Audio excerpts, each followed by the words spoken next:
We started kind of dreaming about, oh, what is possible? Like, what do we want back here? We kind of became students of the yard and the garden. We have over 100 trees in the ground and in pots. Over 70 of those are edible. They make fruit or leaves or tea of some kind.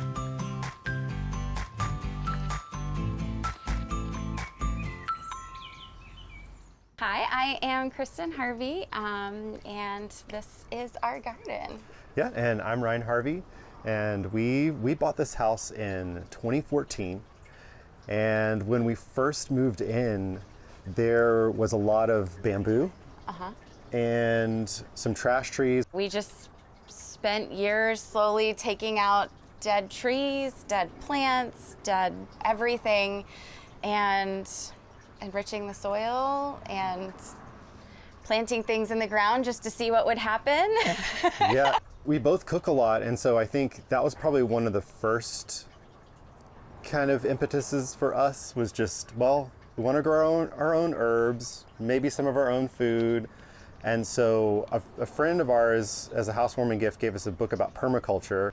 Instead of sending leaves off to the city, we started mulching them and building soil, doing lasagna gardening in beds, and learning more about cover cropping. So we would cover crop areas after we pulled out the vegetation, and just kind of started seeing the transformation in the soil, mulching like crazy. So they just kind of started spiraling after that into all these fun different projects. We actually got Patricia Michael to come out and just kind of walk through with us to help us, like, what could we do? We just hadn't really thought about all of our needs, or that we could get them. So with things like screen from the road, place to cook and eat, shade, edibles, a lot of plants in one space, all these sorts of things. And then she helped us chunk up the work, and that's where we had a lot of family members and friends come and help us. I don't know how many hours my brother was out here removing bamboo and just helping us to sort of move along that path to get to our goals of having different sort of like rooms out here for different purposes.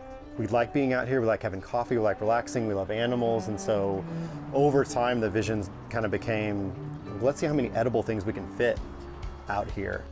And then also, how can we make this beautiful, how can we make this relaxing, a place that we can share with people we love and enjoy with their dog. We relied a lot on, discount plants and buying things in stages. Seeds have been huge. Seed saving and starting things from seed.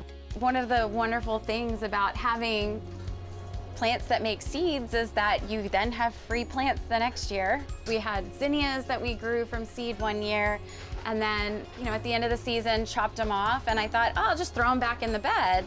And then the next year, we had more zinnias. We have wild rocket arugula that has just reseeded itself and just spread throughout one entire bed from one little plant. We have a fennel that's on its third year that just spreads everywhere throughout the garden, and it's delicious. We eat the seeds, we eat the bulbs. Yep, perennials are a great money saver. We also buy a lot of small plants. Most everything came in a 4-inch pot. It's going to get huge pretty quickly. We have a Monterey oak on the side that we planted that, it was small enough to fit in my SUV when we bought it, and now we can see it from our second story window. We probably have 15 plus moringa trees on the property, which are an excellent superfood. I highly recommend everyone researches moringa.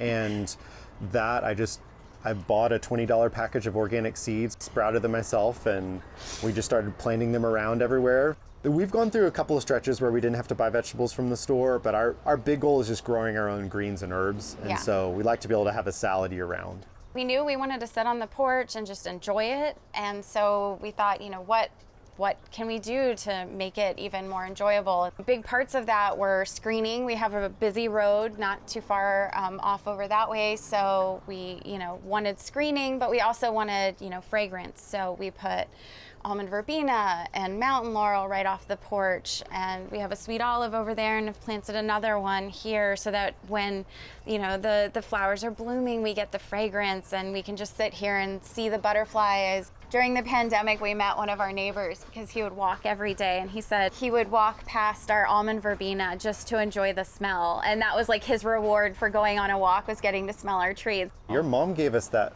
one passion vine cutting. It started way over by the shed. Yeah, about 30 feet away. There are blooms under here, and you can just, the whole porch is filled with the fragrance. With the fragrance and things, we started seeing more pollinators. We wanted to have year-round flowers. That was kind of one thing we did, was sort of sketch out, okay, when do things bloom?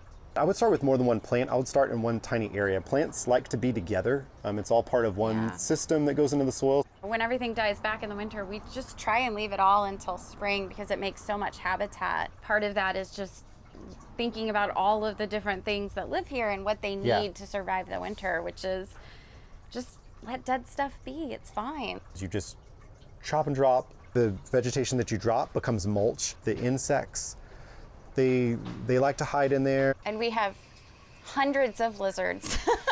We have anoles and spiny lizards. We have a family of toads that lives over here under the corner of the porch. We have skinks, and we have snakes that will occasionally move in if we have a rodent problem. We have a 4-foot-long rat snake that'll make an appearance. Cover cropping has been a big part of helping us build soil health, and it's also can be very beautiful. We've done buckwheat, we've done clover, but I think one of our best tricks lately, we buy grain from Barton Springs Mill, and so we'll get these whole wheat berries. They're all organically grown, so they'll sprout. So we plant the wheat from the fall through the winter. Kind of the new rhythm is when the first frost comes through and kills the remainder of the peppers and the eggplants and the basil, then normally that bed gets the wheat.